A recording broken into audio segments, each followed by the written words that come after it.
Hey, we're recording. Yay. How's it going? Pretty good, pretty good. Welcome to You Should Watch This Documentary. My headphones sound really weird. That's fine. I'll edit that comment out. Doesn't really matter to what we're doing right now. How's it going, Jess? Pretty great. How are you? I am fantastic. Wonderful. What have you been up to since we recorded last? It's been a while since I've seen you. Yeah, I went to Arizona with my mom because she's been here for 2 weeks. She's in the room, too, but we're not supposed to mention that. But she is. Yeah, she totally is. It's very weird. No, it's fine. It's fine. We have people in the room all the time. What did you do in Arizona? We hiked in the desert, and the bees were really scary. That's what bees do. Yeah, I didn't like that. But my mom and my grandfather were fine with it. And we went on a trail ride, which was fun because it was a trail ride with my mom, but it was otherwise a disaster. Yeah, that was horses? You're on horses? Yeah. I don't know what else I thought you'd be on. Donkeys. Camels? You on camels in Arizona? No. There were camels. Oh, yeah, in you told me Arizona. about the horses. Yeah. It sounded like chaos. Yeah, I mean, just riding horses sounds like chaos to me. But it sounds like it was a particularly chaotic horse riding moment. I don't know. I don't know how I was going to describe that. But it was chaotic. It was a nightmare. But it was fun because the horse was nice and my mom was there. So I liked that part. And it was pretty. It was just really hard. Had you been to Arizona before? Yeah, because my grandparents lived there more than half time. Oh, really? Yeah. Did you go to the Have you been to the Grand Canyon? I went on when I was driving out to California last summer. Oh, yeah. Yeah. I've still never been. You should. It's scary, though. Should I? Because I feel like I can also just look at it on the internet and be less dusty and hot. True. And less in Arizona, which that's important, too. Yeah. And the tourists at the Grand Canyon are really scary because they climb up on things and you just wait for them to either fall on you and kill you or for them to fall to their death in front of you. And I didn't really care for that. Yeah. I know which one I'd be pulling for because I have never seen someone fall to their death. I was at Niagara Falls once when a woman threw her baby over the edge. What? Yeah, but I didn't see it, so it wasn't cool. But It's not I mean, it wasn't cool. I get it. It's not cool, but it was like the baby's not okay, right? Like probably not. I don't know. I mean, if it survived, I'm sure still probably not okay to this day. Yeah. I'm sure there were some ramifications from that. But I mean, it's like, yeah, it's bad, but like if you saw someone's dog or cat get snatched up by an owl, it's horrible. But also, a little. That's some movie shit. But that's nature. Like, I'm okay with nature doing crazy stuff, but I don't want to watch a crazy lady throw her baby over a. It's all nature, man. We're all just animals. Yeah. That's not true. Some of us are better than others. Absolutely. So, what are we talking about today? We are talking about Heroin Town. Heroin Town. Yay! It's your hometown, right? I lived in the neighboring town for most of my life, but then for the past 6 years, I lived in Willimantic. All right. Yeah, it's a great place. No. It seems like it. Yeah, no. There's we told people we were doing this documentary at the end of last episode, so hopefully a few people watched. We also said to watch the accompanying 60 Minutes documentary, which, as it turns out, has been scrubbed from the internet like it's goddamn evidence of alien life on other planets. It might be. It is impossible to find. There's almost like when I really got into researching this, I started to wonder if Willimantic even existed at all. Because there's kind of just this story which popped up around the early 2000s. And then I started following up, and there's one article from 2004 and then nothing about what happened to this hotel. It's closed. Yeah, it is closed. But there was no fanfare around it. No one was like, it's finally closed. It just like died. Well, it's because the whole town clearly was embarrassed about all of it and didn't want to talk about it. Yeah. Which, I mean, for good reason. Yeah. So, to give everyone some background, Heroin Town, it's about Willimantic, Connecticut, which is population like 16,000, at least at the time of this documentary it was. Still about that. Yeah.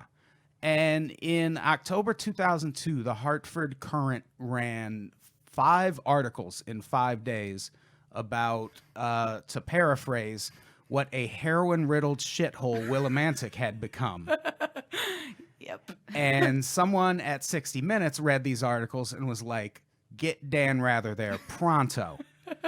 So Dan swoops into town and does this 60 Minutes segment about how terrifying Willimantic is in terms of heroin. Lots of heroin. Lots and lots and lots of it. And they really focus on a place called the Hotel Hooker.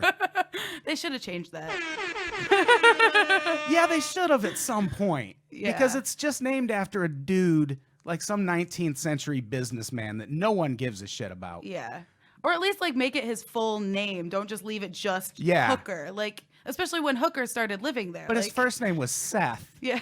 So if you call it the Seth Hooker Hotel, people are just going to call it the Meth Hooker Hotel. That wouldn't fix it whatsoever. No. It'd probably make it worse. Yeah, probably. But he doesn't own it now, obviously. He's super duper dead. And a woman, sometime, I forget when, but sometime around like the 30s or 40s, I think, took it over. It might have been earlier than that. Didn't change the name. Nope. Just kept it the Hooker Hotel, which you're asking for it. You're really asking for your hotel to turn into the Hooker Hotel. Yes. Yeah. If you let it be named that. But they did. And eventually it devolved into what CBS covered on 60 Minutes. And the Heroin Town documentary is about that. It's kind of a response to the CBS documentary. Yes. Yeah. And it is one of the most poorly executed sales pitches I have ever seen. It was really, really bad. Yeah. It's let's just to go through some of the details from the articles, because we couldn't find the documentary, but I read through some of the articles. They describe Willimantic as like a really kind of idyllic looking small town. Right. Which, I don't know. I've never been to Connecticut, but I lived in upstate New York for a while, and I know small doesn't always mean pretty. No. Like sometimes it just means small and there's not a lot of people there. That's, yeah. Yeah. So I feel like they right away were trying to really set like a backdrop of this being a really perfect town that just happens to have a huge heroin epidemic, which probably not. That's not usually how that works. No, usually like a nice small town is just a nice small town, and it's not also riddled with heroin. Yeah. So they all right. Right away in the article, this comes up early on in the documentary too. They mention that there's a river and there's a bridge running over this river, and that there's huge frogs on the bridge, like bronze frog statues on the bridge. The article never says why. It just says it's part of local folklore, and I was like, okay, I'm listening. And they don't touch on it at all. And then in the documentary, one of the first things that comes up is we have this bridge with the frogs, and they're like, isn't that cool? And then they move on, and they never explain the frogs. And me and you have gone back and forth as to whether I really like. I feel like at this point, why should anyone tell me? Like, if they're not gonna, like, why should it be anyone's responsibility to explain the frogs? But I changed my. I want to know. You do want to know? I want to know what's with the damn frogs. It's there was some like. Is that do they sell the heroin? I mean, that would be really kitschy. Like, that'd be kind of cute. I'm gonna write that movie. No, but it was something to do with there was a giant, like, it was just that there was a plague of frogs, and that like that's really is that all? Yeah, like when it was like still like a little like more farm town area, it was just like they kept hearing these crazy sounds at night, and it turns out that it was a plague of frogs in the area, like that, and they just thought that was cool. I guess I don't know. It's crazy the kind of things small towns hold on to as a source of pride, like the Mothman. Like, that's a myth that came out of one small town in West Virginia. And, like, the myth kind of involves him destroying one of their bridges and killing dozens of people. And there's a Mothman festival every year. Yeah, I don't know why they celebrate that. That doesn't sound like a good thing. Maybe Neither to are the keep him from frogs. destroying any more bridges, I guess. Yeah, maybe.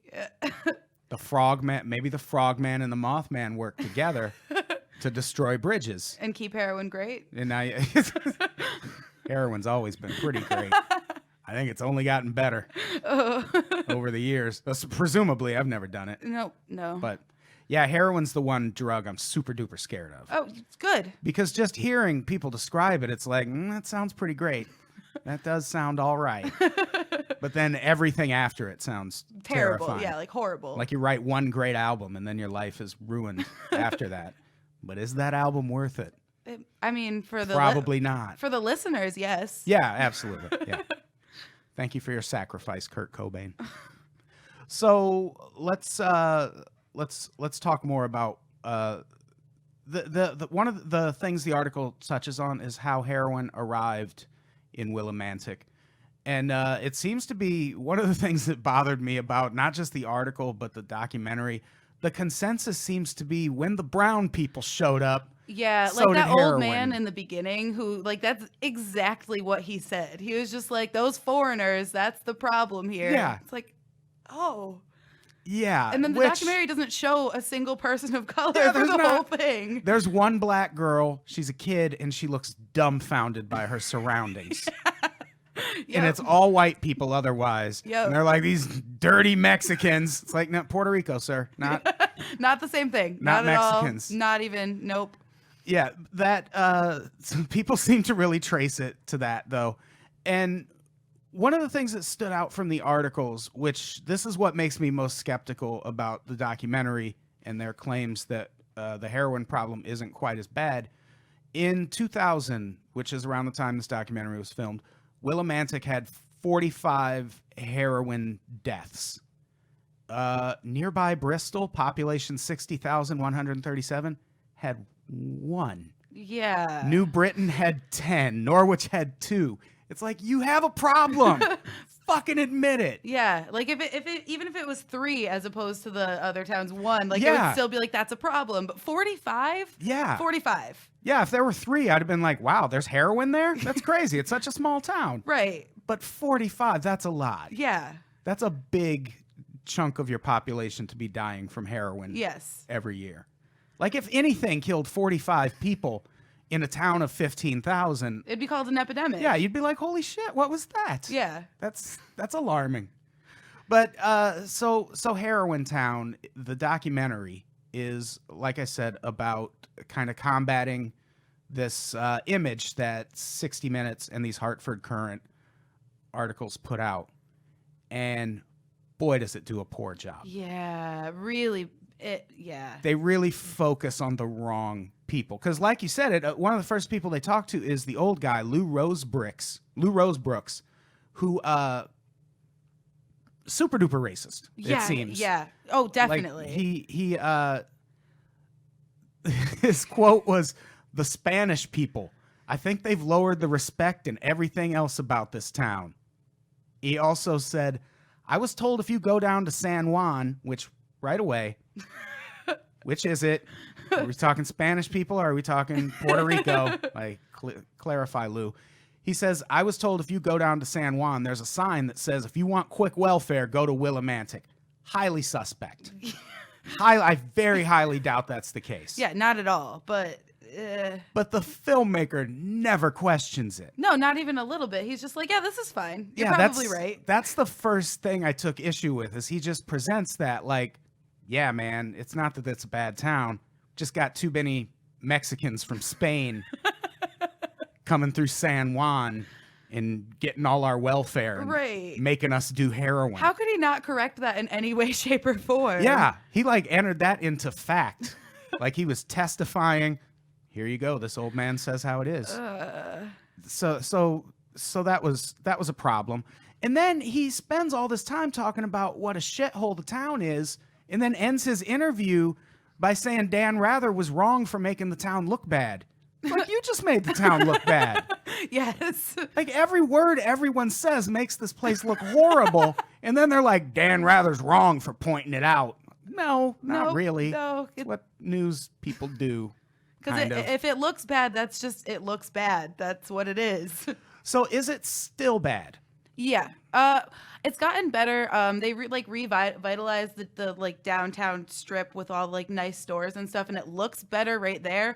But then if you like pan over just a little bit, there's like Veterans Park, which is just full of people on heroin all the time, and they just like Yeah. lay out in the park the whole time. So it's like, has it really gotten better? Probably not. No. Yeah. And they made a giant arrest of drug dealers. I think it was 2 years ago. I think they arrested like 20 something people, or it was around 20 something drug dealers were arrested in one summer, like all like right in a row. So That's insane. yeah. Because I grew up where I grew up wasn't big, but it wasn't a small town. I mean, there were like 100,000 people, so there were people there, and I wouldn't have known where to get heroin. Yeah. And like every small town person I know, like has a heroin hookup, and I'm like, how? Like, how do all these small towns have all these drugs? I don't know, but they do. They really do. Yeah. They really do. And so let's let's go through more of the documentary. We meet with Lou Rose Brooks first. The next person they introduce is Fred Shapiro, who is a pastor. I don't like the way his mouth moves when he talks. Nope. It like goes side to side I don't instead like the of way up he and sings down. either. No, No. everything. I want a documentary on that guy because Just I on want to know him? what brought him to Willimantic. Because they try to bring like they ask, and he's just like, they needed a guy. I'm like, okay, like what crime did they cover up by shuffling you around to a new church? You fucking creep. Well, maybe he's bringing heroin in. He could. That was my other thought. Was like, are all these people just selling heroin, And they're just like, and they don't want the hotel to shut down because they're selling heroin there? it's Because if so, this is now my favorite documentary of all time. A ragtag group of drug dealers try to make a documentary about how their drug den isn't that bad. That's amazing. yeah. There's almost a Chevy Chase movie about that, but not quite. So yeah, Fred they introduce, and then they introduce Tony, who again, poor casting choice. Yeah. Tony looks like Iggy Pop in the mid 70s. Really embracing that heroin lifestyle. Yeah. And even the way she talked about it was just like really. Yeah, the literal first scene of the documentary is her talking about seeing Matt Damon in a movie and about how he had a really great vein running up his arm. Like, damn, that is way far gone. Yeah. I don't know. She I just can't left put no words room. into Yeah, that. she left no room for hope either. And like her like second little like or her first interview thing, what was it that you did? Is it in the notes? Oh yeah. Yeah, when She like everything she would say. She was like, well, you know I can overcome this, but actually I don't think I can overcome this. Like everything she said was like, yeah, you know I don't have that much experience with drugs, but I am addicted to heroin. It's like she offered, you're right, no light at the end of the tunnel. no, and she's just like, I think the best I could hope for is that I could get a little bit ahead of my addiction for a while. Like, what? Yeah. No problem here. Okay. You are, yeah, and that's the second person or third person they introduce is Tony. But before they get way into introducing the residents, let's talk about the songs. There's so many songs in this documentary about how great a place Willimantic is, and all I could think is no great place needs that many songs to convince people. Like Anthony Kiedis sings about California all the time, and people are like, we get it. We know California's great. But I feel like these songs have like an air of desperation to them. Like, no, come on, believe us. Yeah, and they're like little like kids folk songs too. Like they just sound like they belong in a preschool. This guy, this is the first one. This is apparently at a fair or a festival of some part that happens in town. Third Thursday. Third Thursday. 60 minutes shouldn't have dragged out that story. Damn you, 60 Minutes. How dare you? The paper ran 6 months ago. This is a really, we're gonna watch a bunch of stuff from this, but Successfully ticked me off what I love about this song and watch another show. is he repeatedly says, there's a lot of reasons we love Willimantic, and never lists a single one. How we moved on He's- from then. Yep. You know, I'd cancel Maybe it's because the video is supposed to be showing us why it's great. I don't know. Yeah, and what they're showing us is that it's safe one day out of the month. They clear the heroin addicts out the third Thursday of every month so you can rock in Willimantic. Otherwise, steer clear. Ooh. And the song is the worst. Yeah. It's like a Dire Straits kind of thing. Yeah. You know Dire Straits. Sure. You love Dire Straits, right? I think, Mark Knopfler? Jess? I don't know. Yeah, exactly. Yeah, it's look him up. He thinks he's making a Dire Straits song right now. But is this the pastor singing too, or is it just only No, him singing? we'll get to the pastor singing. Okay. Because it's like, dude, we've heard your speaking voice. You do not sing like that. That's coming in a second. We'll get to that guy. Yeah, this song plays. This is the first of many songs that play all about how Dan Rather and 60 Minutes are wrong about this town. And then never says why. Which this guy blowing up the balloons looks like a super duper creep. This kid is clearly terrified of the frog. His mom's pushing him toward the frog. Just gonna, like, get by the frog. The frog is your friend. You know what they'll do if you don't stand by it. It's the place we like to work and play. We just missed it. That was the line where he goes, "There's lots of good things about Willimantic I could say. It's our favorite place to work and play." So what are those people? Anything else? No. That's it? That's all you got for us? No, yeah, they just like to work and do their heroin. I think that's what he was saying. And then Sit on Main Street for just we're seeing a group of kids dancing to the Willimantic anthem. And what they're gonna do next here I love it down there. is let this this group of kids tell us why everyone's wrong about their town, which They sound so coached. they sound coached. One of them sounds like, oh no, here we go. This is the pastor singing. Now, we heard this guy talk, and here comes his singing voice. No, you don't sound like that. You are the worst type of blues musician ever. And now here are the kids. On bad things to panic people because that's really how they get their money. Just to set the scene, Nobody wants to listen to news about there's like a young Mariah Carey here. this is a wonderful place. It's not very interesting. The more you bring the drama, the more people are going to listen. Yeah. There's a girl who looks like Dave Grohl who's not saying a word. This is a great place for people to be. And look, I just don't believe what these kids are saying. I don't think they believe it either. None of them are smiling. Like, People are like, oh, it's a horrible town because Dan Rather has made it sound like that. And No, it's a horrible town because you have a raging heroin epidemic, young lady.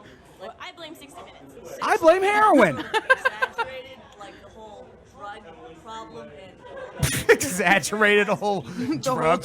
Well, only 40 or 50 people died. yeah.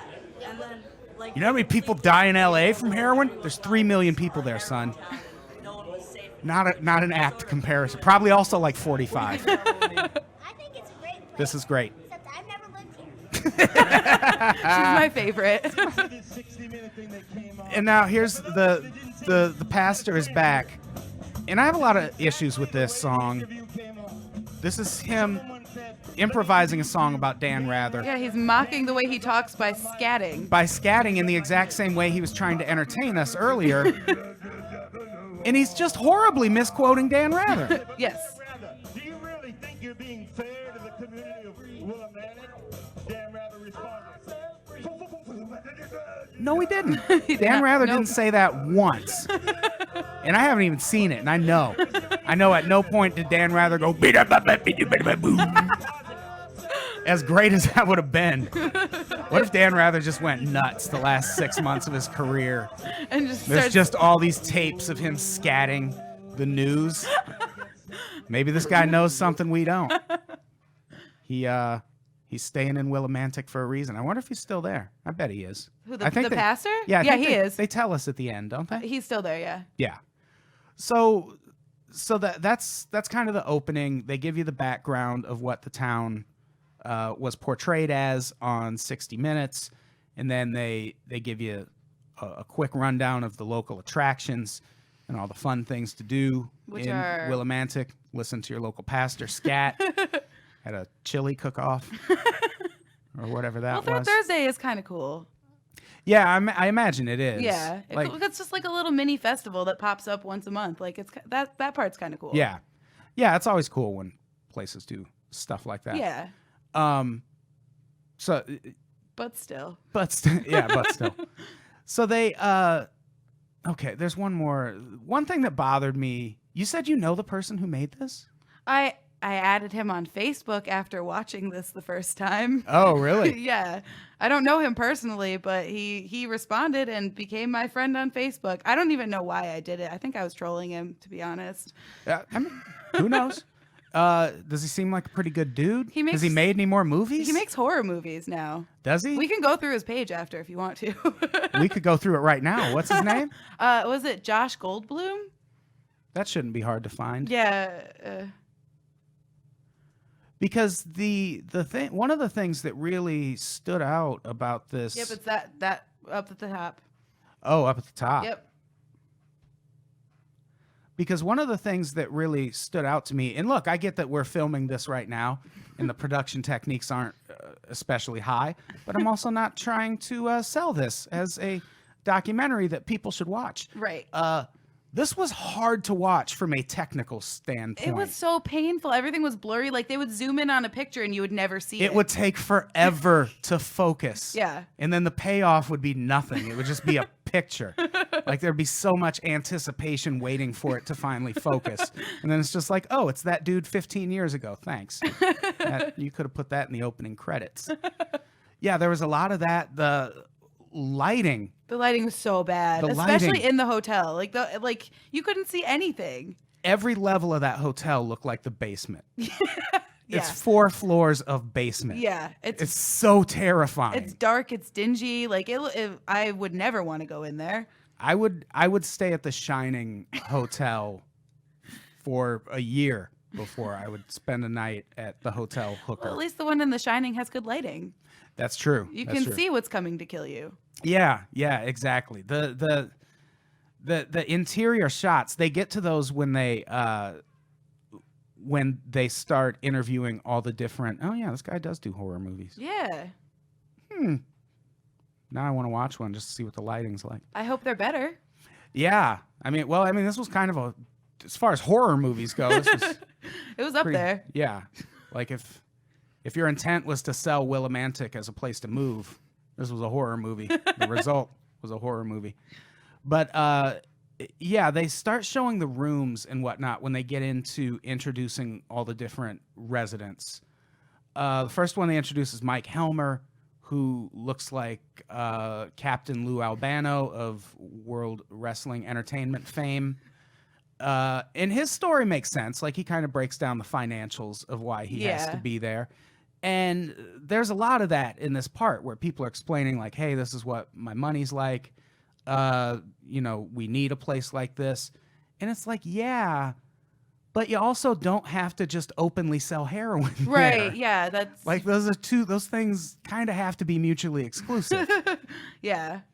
And But also the rent, I paid the same amount that they were paying for an actual like apartment that was nice. yeah. Like I was it was a 3-bedroom and each of us were paying $425. So we actually were paying less than they were because they were paying $500 for those little shitholes. Yeah, they talked to one of the other people they introduced, this guy named Pat Kelly, who's just the fucking best. Yes, I like He's Pat. exactly what I picture, again, like wrestlers in the 80s were like behind the scenes.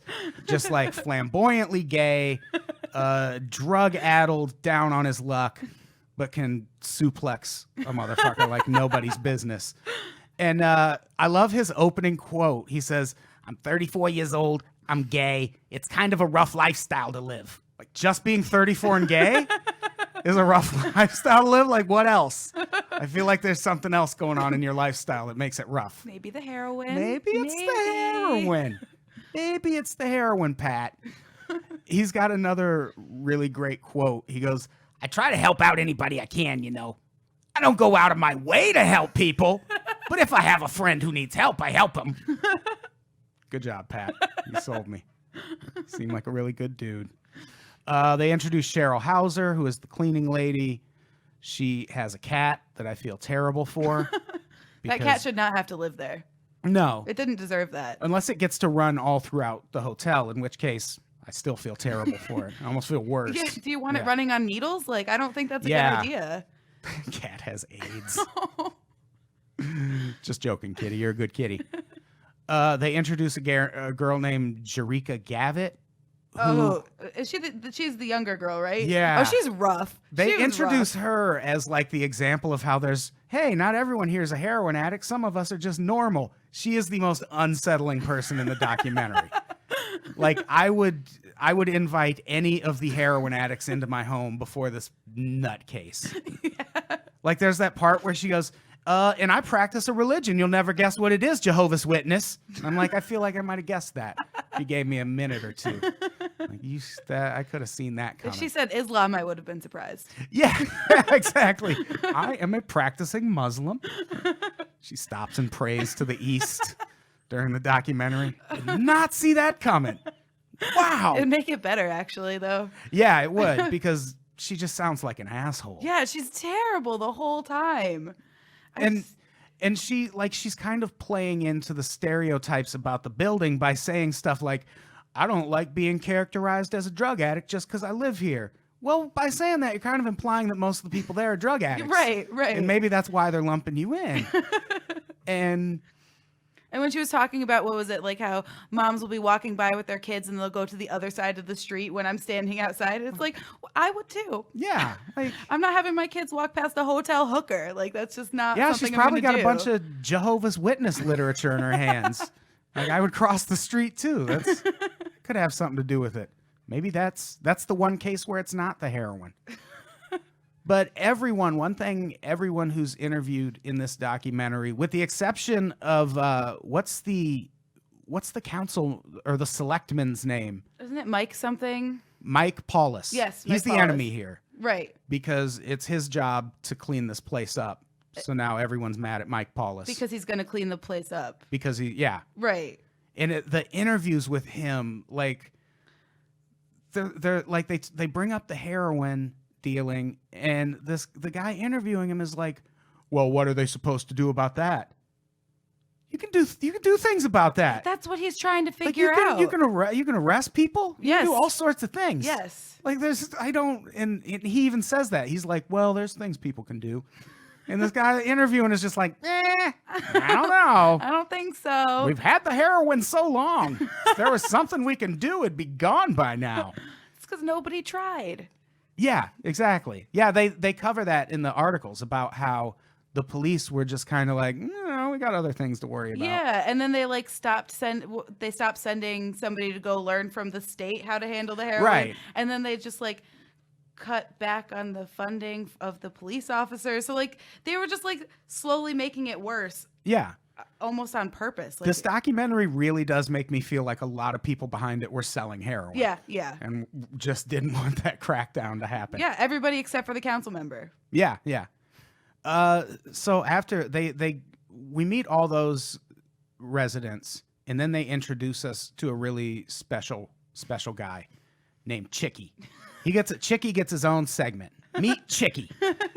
And Chicky, I don't know what the point of Chicky's segment was. Was it supposed to make me feel better about maybe living at the hotel hooker? Maybe because he's fun loving and has nunchucks. They cut to Chicky doing martial arts tricks in the hallway in complete silence. The dude's like, hey, Chicky, where'd you learn to do that? Just keeps flinging the fucking nunchucks around. Doesn't say a word. And me and you kind of differed on this. You were expecting him to have like a really criminal mastermind kind of voice. Yeah, I thought it was going to be deeper at least. Because he's this huge dude with a beard and like long flowing hair, and he's swinging the nunchucks around. And I was like, he's going to have a Walt Jr. voice. I know it. And sure enough, they finally, when they get him to talk, he's like, I've done this for years. And then they take him in his room, and he's got hubcaps all over the walls. Which, like, I don't think you're supposed to have those. Like, yeah, are those mementos? Like, are those the women he killed? Oh, Like, probably.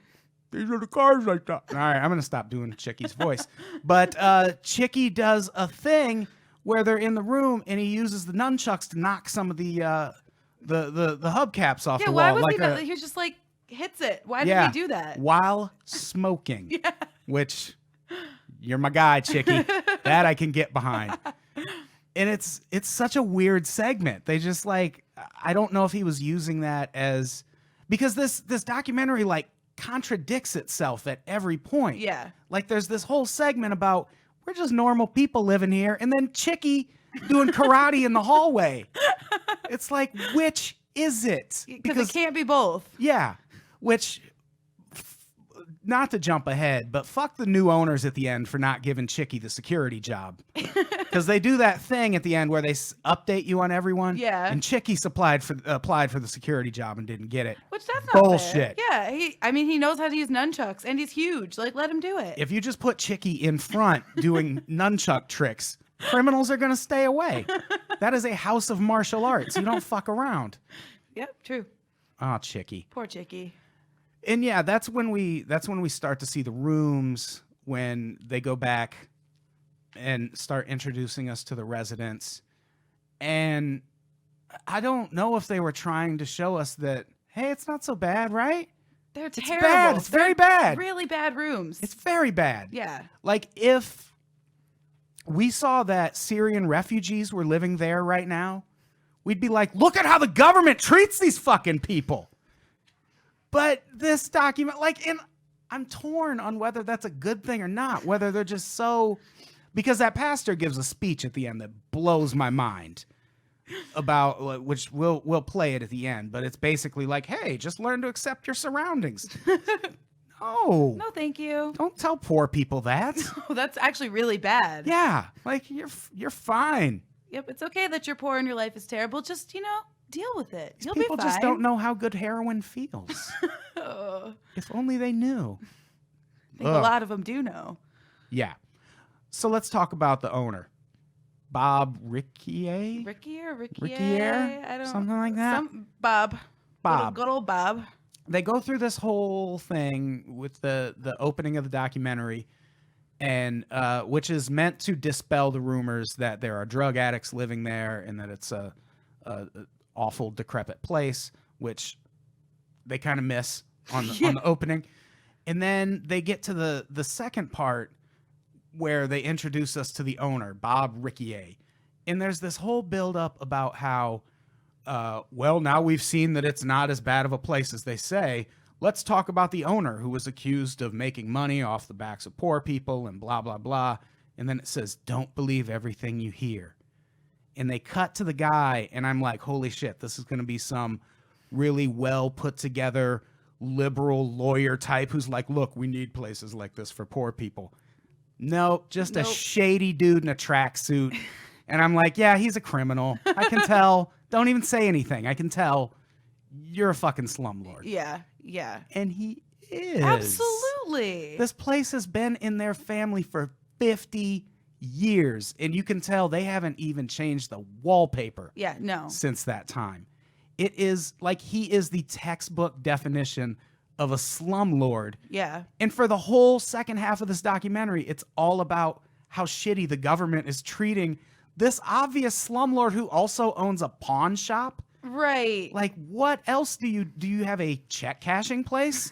Like, how the pawn else? shop is a check cashing place. Yeah, that's true. Like, yeah, no, but like it absolutely is. Yeah. You're right. Yeah, like how many ways do you make money off of poverty, sir? Right, all of the ways. Yeah, literally all of them. And then he's like, well, to fix this place up, it would take $1 million, and we'd have to raise rent. And I don't think the type of clientele that that this hotel caters to would accept that. And then they cut to a sign that someone hung in the bathroom that basically says, please, if you're having sex in the bathroom, dispose of your jizz-filled condoms properly. And it's like, Bob, your place needs to be shut down. Yeah, that's really, like, no place should have that sign.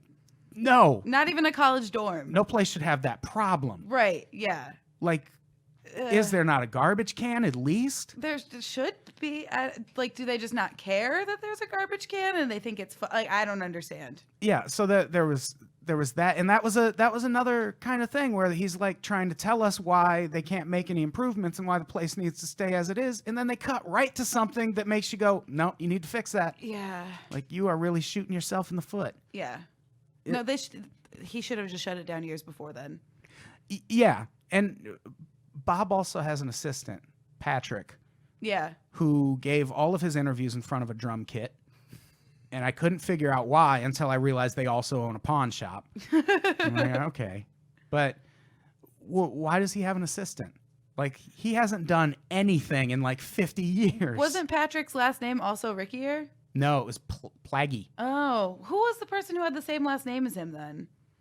I don't remember. I could have sworn there was somebody. Maybe I just filled that into my brain. Yeah. But yeah, I don't know why he had an assistant. The assistant didn't do anything except for sit in front of a drum kit and didn't really offer any good information.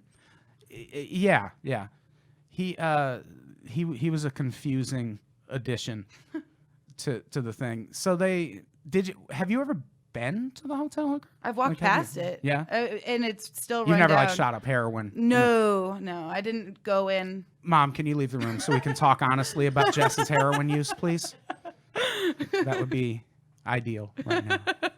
No, I've never been in. I'm sure I know people who have. Yeah. Yeah. What does it like? Did it seem like a big deal? Yeah, well, I mean, when they were up? closing it down and everything, it was a huge deal. It was there any news station that you were, or any radio station that you were listening to would talk about the Willimantic problem and how they're closing down the hotel hooker. Like, it was a huge news story for a long time. Yeah. So yeah, and Willimantic in general, like even growing up in Coventry, everybody talked about it, how it was like Heroin Town and like you don't go there. Yeah. Yeah. I can't imagine it's gotten better. Like, they would be probably the first town in American history to fix their heroin. Yeah, problem. and they really didn't. There's still drugs everywhere. I know 3 people in the past month who died of a heroin overdose. So Jesus. So you can't tell me that it's gotten better. Yeah, I know 0 people who've died of a heroin overdose. See, I know a lot. I know a lot. That's crazy. Yeah.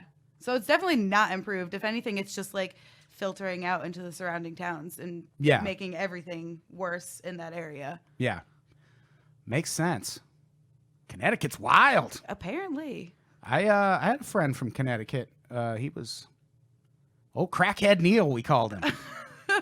Guess what he did? Crack? He smoked crack. Nice. Yeah. Good for Neil.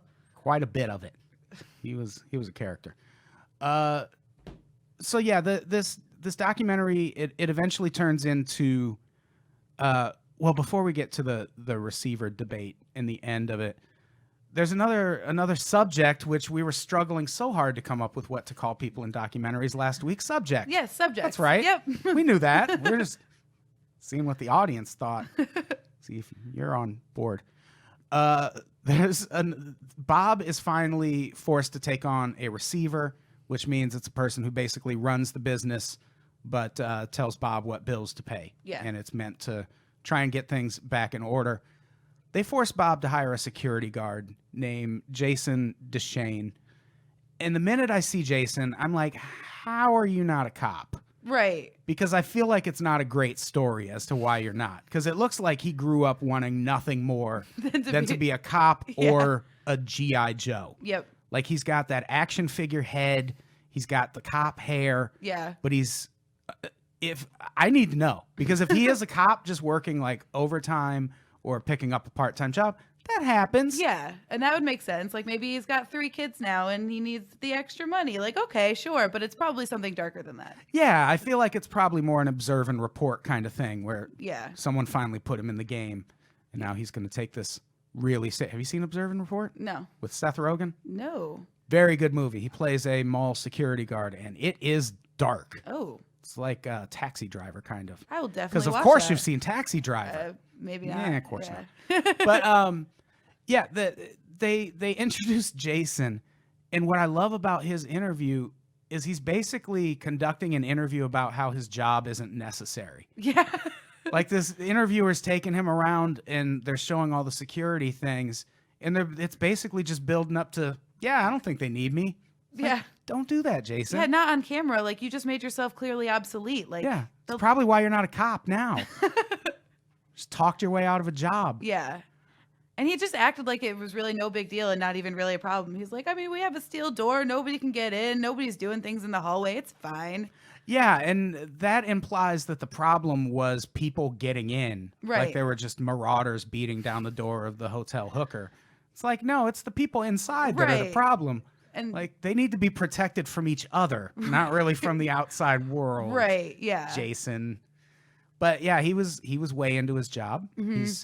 He's an interesting character.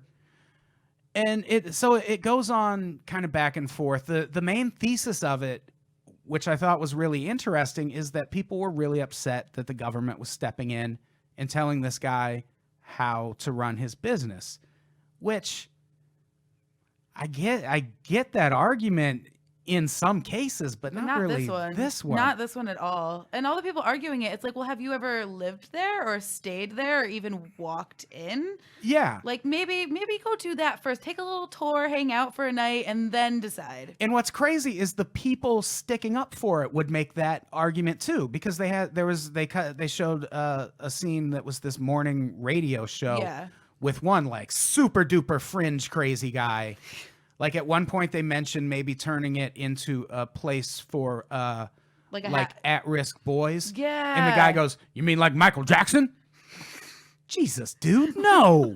breathe. Yeah, we're gonna turn it into a house of pedophilia, government pedophile house. No, that's not what they meant, Not sir. at all what they That's meant. not what they meant. And then they mentioned the CBS documentary at one point, and he goes, "They wouldn't even show the Reagan show."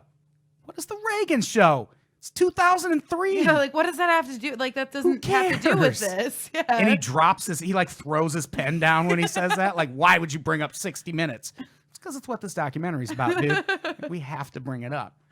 But their whole point was, should the government be allowed to just go in and tell this guy how to do his job? And Yes. yeah. Yeah.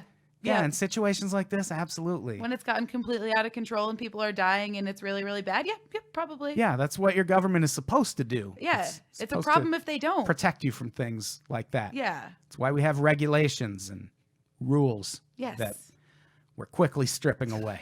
It's so great. But yeah, they make that point, but again, they contradict themselves right away because they're like, well, there's this hotel down the street where this stuff happens. I want to see it happen to that guy too. And it's like, okay, maybe him next. Like have him wait his turn. Yeah, We'll get there. like, if that's your only problem is that he's not first, maybe they can work it out and swap the two around. But if that's your only gripe, we can work with that. Yeah, that's fine. We want to stop the problem altogether. So we'll get there. Yeah, it's just so jaw-dropping how often this documentary just goes back on itself. Yeah. And is like, hey, we're wrong about everything. It's Maybe the guy making it was making a satire and he thought it was funny. Maybe he found it as funny as I found it. See, I feel like he didn't, because you can hear him in the background. Like, it's a terrible interviewer. Like, at one point, he literally says, and then when 60 Minutes showed up, they caused a lot of trouble, huh? What kind of fucking question is that? Not a good question. It's not. And the guy's just like, yeah, they did. Good. Thanks for the info. So before we wrap this up, let's listen to the pastor's speech.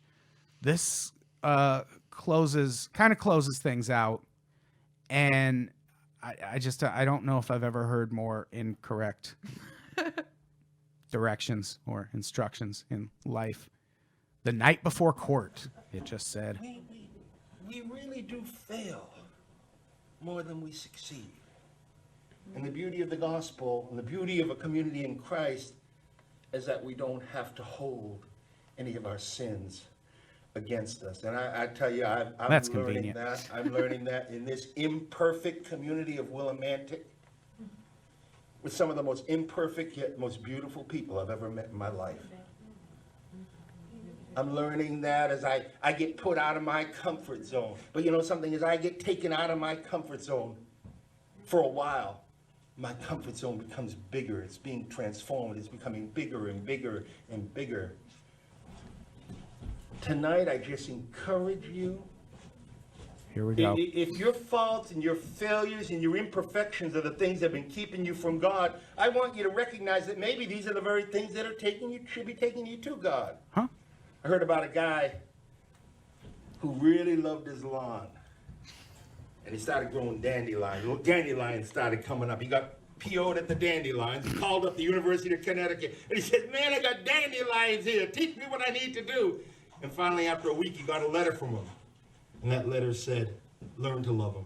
No way that story's true. No, UConn does not have time for that. No. Learn to love the falls. They're busy winning Learn women's to basketball love your championships. imperfections and your flaws. Learn to put your worst foot forward instead What? of your best. Anyone can put their best foot forward. Learn and to I put can your even do worst that. foot forward. Learn to put your worst foot forward and know God loves it. I don't think God loves that. Learn to put your worst foot forward and know that God loves it, Jess. So just like I go be a terrible person and just like bring that out into the world and I'm going to go to heaven, God loves it. I'm in. It's his thing. Perfect. Love seeing a person acting a fool. It's What a weird sermon. Yeah. That was I could see like being like, embrace the things that you've done wrong and try to do better. But instead of being like, just be as terrible as possible. yeah. Like the whole point of this was basically, will you just let us have a heroin hotel in town? For fuck's sake. Big government always stepping in and shutting down the local heroin hotel. Shut it down. Yeah, please. definitely. Please just close all of it. All Documentary of is wrong.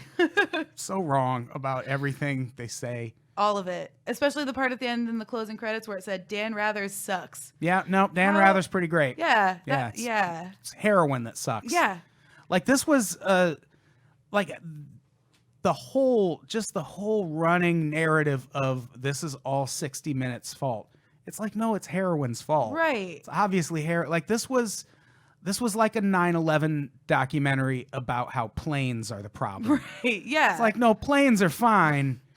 There's a bigger issue that caused 9/11. It was not the planes. Like, technically, yes, it was the planes, but planes aren't the problem. Yeah. Like, 60 Minutes isn't your demon. 60 Minutes didn't Willimantic. kill 45 people. Like, No, probably way more, but not in the same year and not from heroin. It's probably just slowly, like, people who didn't cooperate, things like that. You know, big corporate murder type stuff. Yeah, this is another thing this documentary really reminded me of. Have you ever seen the Cleveland tourism videos? no. Let's listen to one. Because it seemed like a 90-minute version of the Cleveland tourism videos. Fun times in Cleveland again. Still Cleveland. Come on down to Cleveland Town, everyone. Under construction since 1868. See our river that catches on fire. It's so polluted that all our fish have AIDS. We see the sun almost 3 times a year. This guy has at least 2 DUIs. Flats look like a Scooby-Doo ghost town. Don't slow down in East Cleveland or you'll die. Our economy's based on LeBron James. Buy a house for the price of a VCR. Our main export is crippling depression. We're so retarded that we think this is art. It could be worse though, at least we're not Detroit. Yes. We're not Detroit. That's basically that documentary. Yeah. Except the 90-minute version. And they don't realize how funny they're being also. Because that Cleveland video they obviously realized was a joke. And this, no. They had no idea. Yeah. No, they And all- I didn't even talk about the music in this fucking thing. He kept putting that horror movie Yeah. ambiance behind everything. It's like, stop it. not making This better. isn't scary. It's a hotel where people do heroin. It's not that big of a deal. I mean, it's kind of a big deal. But you get it. Not in a thriller movie kind of way, though. No, not really. So yeah, that's Heroin Town. I wonder if people watched it before this. They definitely won't after that. Yeah, I feel like this is one. Watch it with booze and a drinking Yeah, game. the title of this show should be in quotes for this episode. Like, you should watch this documentary. Yeah, maybe don't. No, you should just hear us Yeah. talk about it and skip this one. Yeah.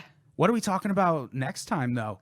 Soaked in bleach? Soaked in bleach. Yeah, yeah. We're talking about Kurt Cobain, which is one of my favorite things to talk about. So everyone should watch that. I think it's on Amazon Prime right now. It's on Netflix, too. Is it on Netflix? Yeah.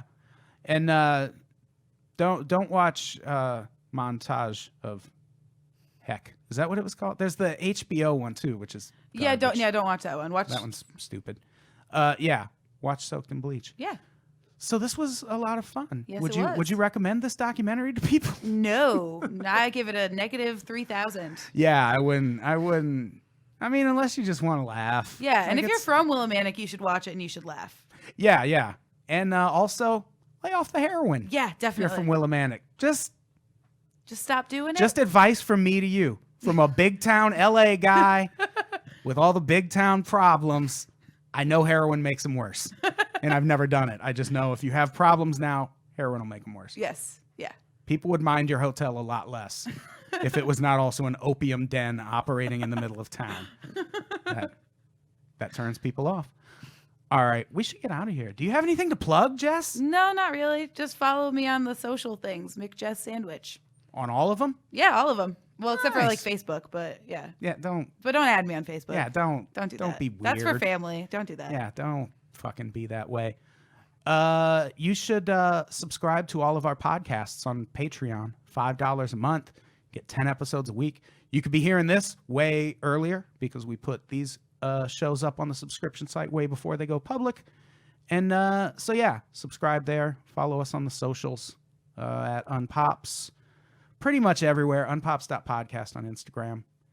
And I think that's it. Subscribe on YouTube also. And give this podcast good ratings and reviews. We need those. Yeah, please. Those help. They do good things. All right. This was fun. Yeah. Jess, let's get out of here. Say goodbye. Bye. Goodbye, everybody. We love you.